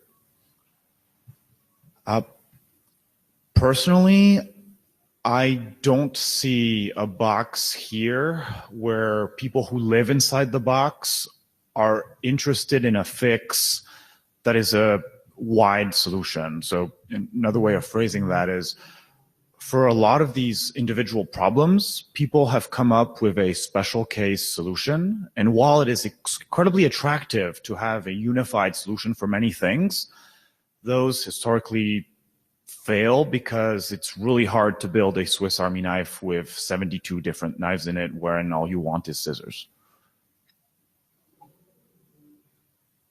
Eric Pasquarelli. David said a number of the things that I would have said, namely, I think it would be best to pick a single orange box and attempt to solve it. and that would, and the place to start with that is there a consuming community which wants that box solved, and which thinks this is an attractive way to solve it. To go back briefly to the password manager example, I don't know the specific password management products as well as I know the browser products. But the browser products typically password sync. The password is part of a generalized sync system where there's a system where basically you can have arbitrary crap sync between the browser endpoints. And passwords are one of the things. So history is an example, typically bookmarks, that kind of crap. I mean, I think one might imagine that the browsers would be interested in having a standardized protocol for doing that. I don't know if that's true. One might imagine that's true. To be honest, I'm not sure we'd be ready for that. I don't know the Chrome guys. As I say, I think that the vast majority of that work, if we were to take on that work, would not entail this cryptographic issue, but would entail actually like harmonizing the data structures and handling some of the things someone alluded to earlier, which is conflicts and multiple dual updates from different points. Like all the complexity, like probably like 85% of the complexity in Firefox sync is there. It's not in the crypto. All the crypto is somewhat complicated. I guess so. To go back to the basic point. Let's find a customer for this that's excited about it, and then charter the work on that to solve the problem of that customer. Michael Richardson, I echo Eckart's thoughts, and some of the complexity I think that you are referring to may actually live in that contact box rather than in the password box, and so that may be just something to think about. One of the other things that browsers have a bunch of, and that locks me to the specific browser and sometimes the specific browser on the specific machine when I would like to have it in wget, is a whole bunch of OAuth tokens and other things like this that are supposed to be replacing passwords. So I don't have a good container to put them in that isn't a browser. I have a mail system, MH, that now has a mechanism that's very cool, and I know Thunderbird does the same thing, where you wind up with an OAuth token and you somehow store it somewhere, and I'm not actually sure it gets encrypted intelligently, and I certainly have no idea how to move it from one place to another, okay? So those are not passwords exactly, but they are often bearer tokens, and I probably need to keep them secret, but I don't always know when I need to keep them secret because some of them are not bearer tokens. Sometimes there are other things attached to other things. So that may represent some box that is outside of this, and as we move to an API, based web with backends, there may be a space of non-user facing things that would like a way to do that kind of stuff. I just want to be able to share, my logins with my scripts that I do and not have passwords embedded in things. I'm sure there are operational people that have, as I think Phil said, that have passwords embedded in shell scripts, and it's just disastrous, right, for that. Yeah, to I think add another point, Michael, the discussion so far has focused, I think, way too much on web browsers, and I think it's been made clear that web browsers aren't interested in an interoperable protocol today to do synchronization of their particular pieces, but that doesn't invalidate. It sounds like there's other people that are interested in, is there a better problem space to do synchronization of cryptographic material of some kind? Somebody mentioned PGP. I would love to hear other ideas of, is there a better space? Because I think Phil's original idea may have some issues unless we find other users willing to, actually do an interoperable protocol around that area. Chris Wood, Apple. Speaking as an operating system, we would not be interested in interoperable implementations of this sort of thing. Would not. Would not. Of which sort of thing? Of passwords, you mean? Of anything. I mean, we have iCloud Keychain, which does this sort of stuff, like Ecker was referring to earlier. So, okay.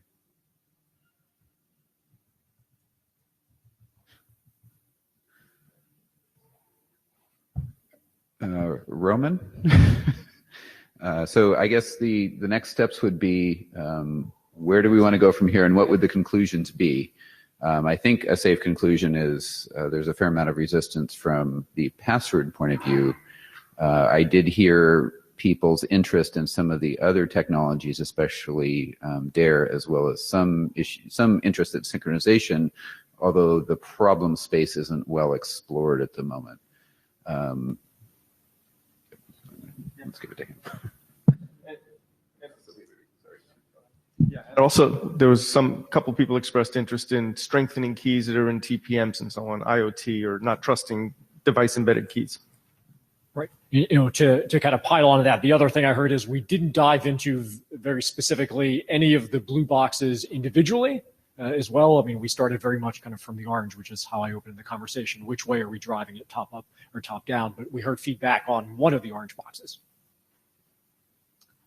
Michael Richardson, and UDF provided a way to pass certificates by reference rather than value in constrained protocols. That was a requirement that I had. It fits upwards into the IoT box, but not so obviously. And I want to reiterate the IoT configuration backup and restore is, I think, a real problem out there. And I don't think that the other, quote, SDO market verticals, I don't think they're well positioned to come up with a solution that isn't going to suck. Okay, suck in a cryptographic way and probably in a product implementation way. And this is a place where the IETF,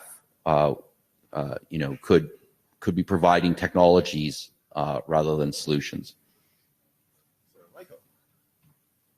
This is Ben Kadek. So Michael, you're mentioning the sort of IoT configuration, synchronization, backup sort of stuff. Do you think we have people in the room or at the IETF who would be wanting to implement or to sell or to deploy that sort of thing?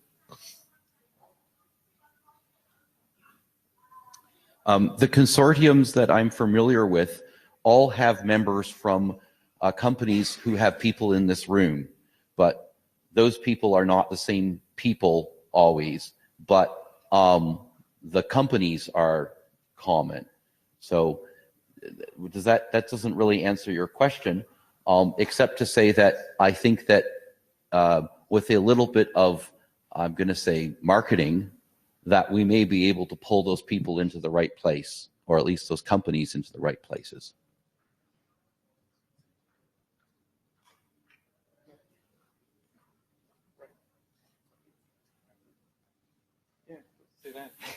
All right. So it's interesting. We're like right at the floating level of almost finding, a tractable problem, and definitely some that people aren't interested in, but people are interested in some of the blue and not entirely the red, and so it's challenging. And so I guess last comment, and then Roman, if you have any. So yeah, Jonathan Hamill. There's been discussion about the blue boxes, and my question on the technology, this meta cryptography, the key splitting combination, to me, I don't see an upgrade path to quantum resistant algorithms, because it's all based on Diffie-Hellman properties, which with current proposals for quantum resistant crypto, the error is going to explode and you have to reparameterize and things like that. So my main concern is that by the time this is deployed, it's not going to be secure. Interesting. Do you have a follow-up on that, Phil, at all?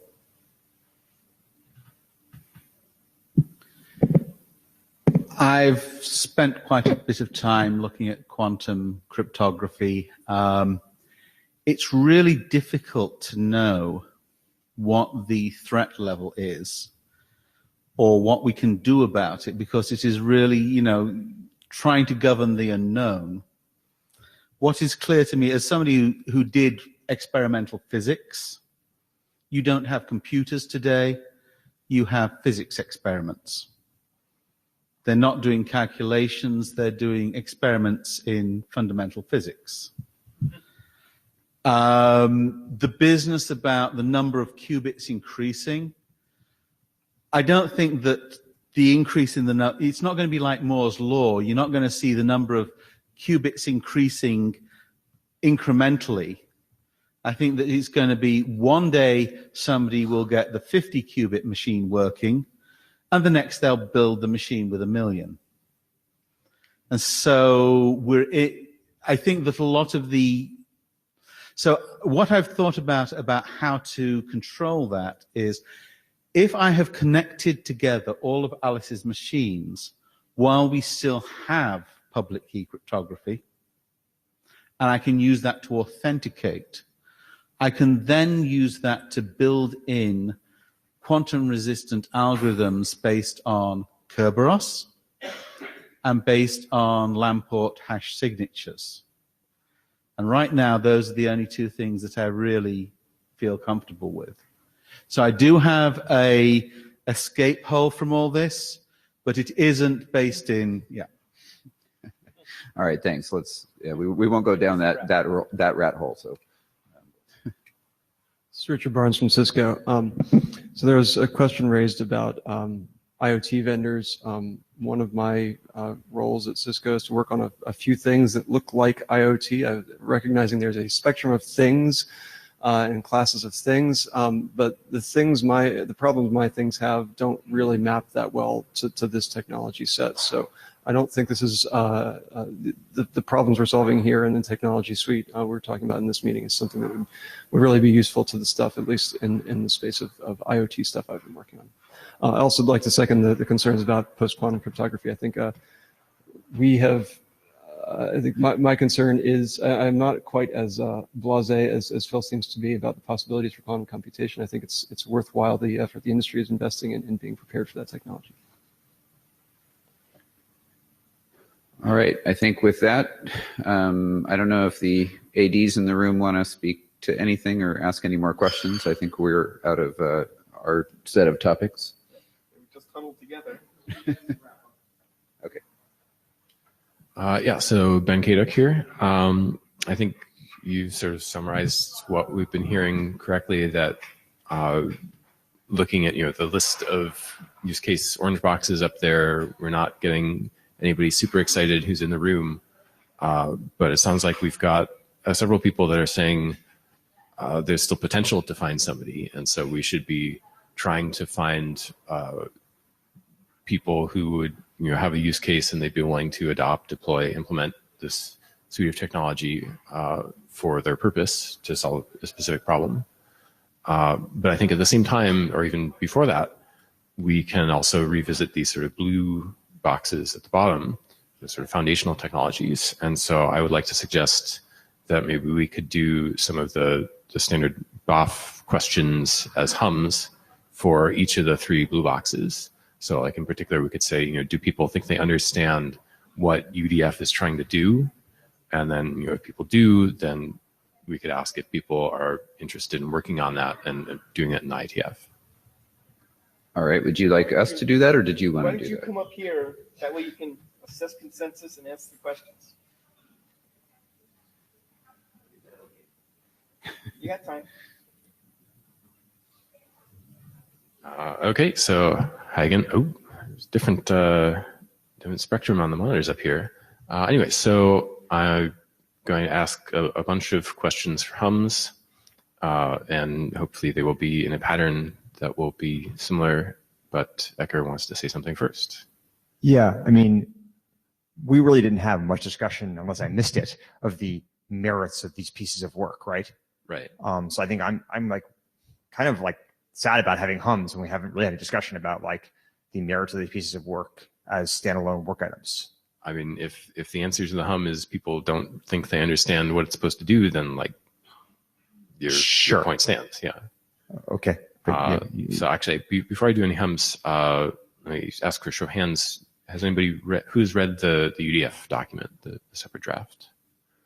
It's what, like 10-ish, 15 maybe?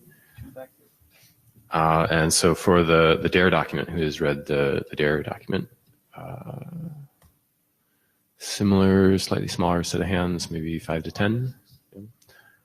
Same question for the key splitting combination stuff. Who's read the document for that? About the same, 5 to 10. Yeah. Ben, may I ask a process question before we hum? Yes. So, and please correct me, David Skenazy, Google Chrome. Please correct me if I'm wrong, but in general, the BOF questions come like for a problem statement as a whole. And I'm very confused by the idea of splitting the blue boxes out into individual components, because I've heard a problem statement for the entire proposal of the mathematical mesh. I have not heard a problem statement for the blue box. So I would be very, or if someone were about to hum that they understand the problem statement for one of the blue boxes, could they please explain it to me? Because I didn't see that in any of the presentation today. That's probably a fair point. So like, I will still ask the question, but you know, your point stands that we didn't really get a huge amount of presentation about the specific problems for the blue boxes. Michael? We're allowed to have a second BOF in our normal process, and I suggest that maybe you're asking your questions prematurely then. Maybe you should ask, should we have another BOF? Should we proceed further with this rather than worrying about the technology? I mean, I think that's a very valid thing to do if people feel like they need more time, more information, more discussion. Or maybe what you should ask is, do you think we're done with this now? And if the answer is not a ubiquitous yes, then we should continue. If the group is hostile and opposed to all of this at this point, then that's enough information to stop at this point. So can I reframe that as a more positive question, right? If you like, yeah. So let me rephrase it that Phil presented a number of technologies that might be useful in different areas. To me, what I would like to know is, do people believe that there are problem spaces that these technologies might be of interest to? And then so you can say no to that and it still ends up becoming negative, right? But the initial question is there, did people see something in these presentations that made me want to work on it further, explore it further, even if we don't have all the information, you know, to date, because there's a lot of technology in that, and it's hard to do in a 2-hour BOF. So Wes, Martin Thompson here. One of the things that we do these BOFs for is to work out whether there's a constituency of people that are interested in working in the IETF on something concrete. They're going to build something that depends on having interoperability. And so that sounds very nice, and I'm sure that Phil would like to hear that, but I don't think that that has any bearing on a decision process for whether we have a BOF again or whether we drop this or anything like that. I think the questions that we need to be looking at here is there something that we can do concretely in the IETF? Is there a problem statement we can work on that requires interoperability between people who need that interoperability? And I'm phrasing the question that way may be information for folks who would be interested in pursuing this, but I don't think it has any direct bearing on the outcome of a session like this. Right. And so the line of questioning that Ben has kind of started is, we heard in terms of how things were framed in orange, we didn't find a hit. What we're trying to ask now, if that's the top of the diagram, we're now trying to asking kind of bottom up. So given what you've heard about the blue, again, how much do you feel like you understand it? And should we talk more about blue because we still haven't hit the right thing with the orange as the correct use case?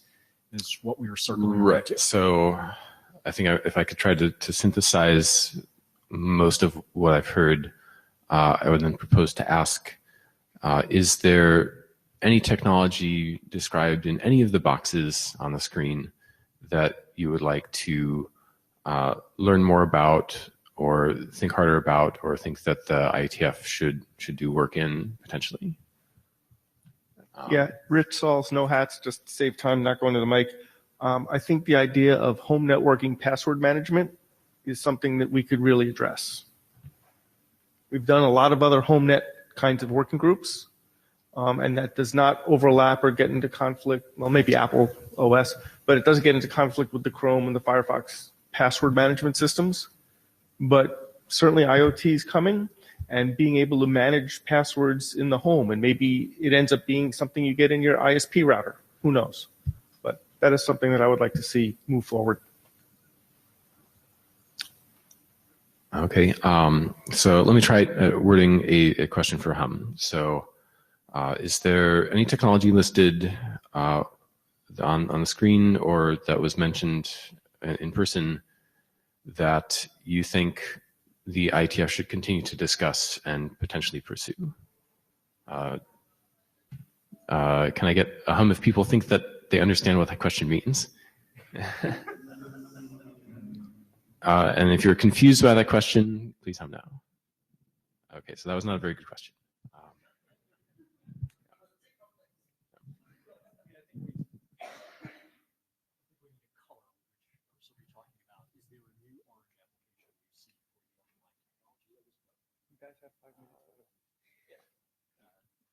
So trying to kind of restate it, given what you heard about the blue boxes, do you have something that would be equivalent to what you see in orange that could apply that blue technology? Hum yes if you think you understand that as a question. Hum no if you do not understand that.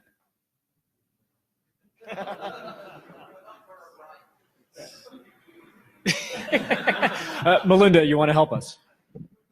I don't know if this isn't going to help, but 10 people in the room, give or take, have read each of the documents, and we're being asked to evaluate whether or not the IETF should take on a substantial effort based on.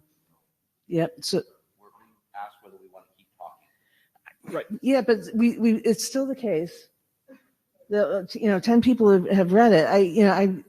I can see the value perhaps in another BOF, depending on what happens between now and March.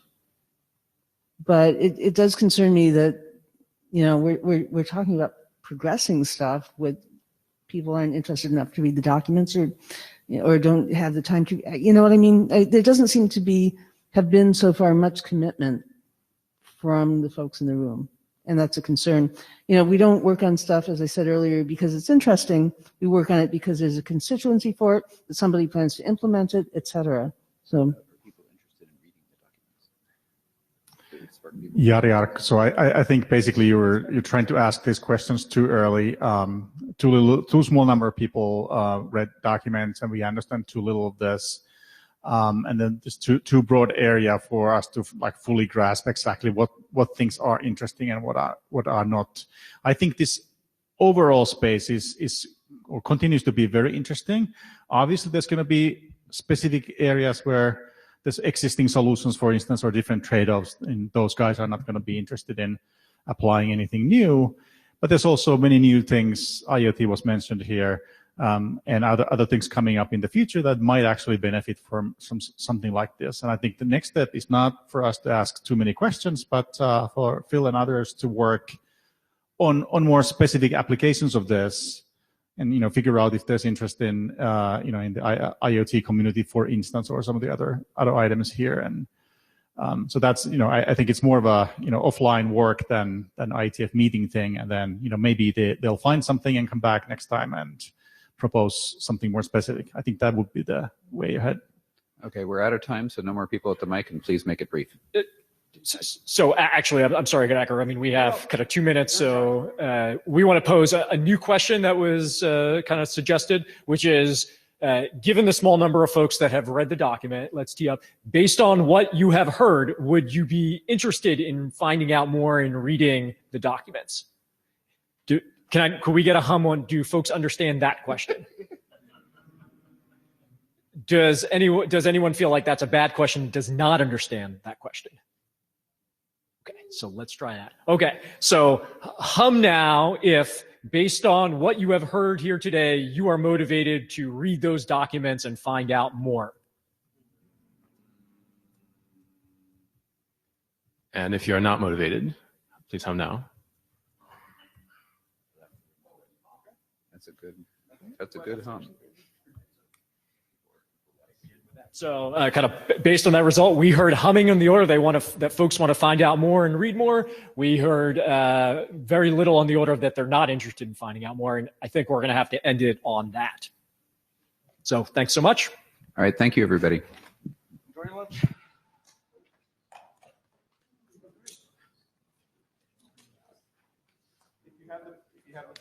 If you have the blue sheets, bring them up. If you haven't signed them, come up here. Yeah. Right.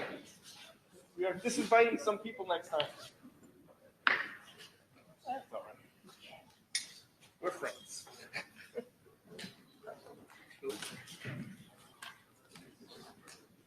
Blue sheets, who's got them? Oh, great. Bring them up.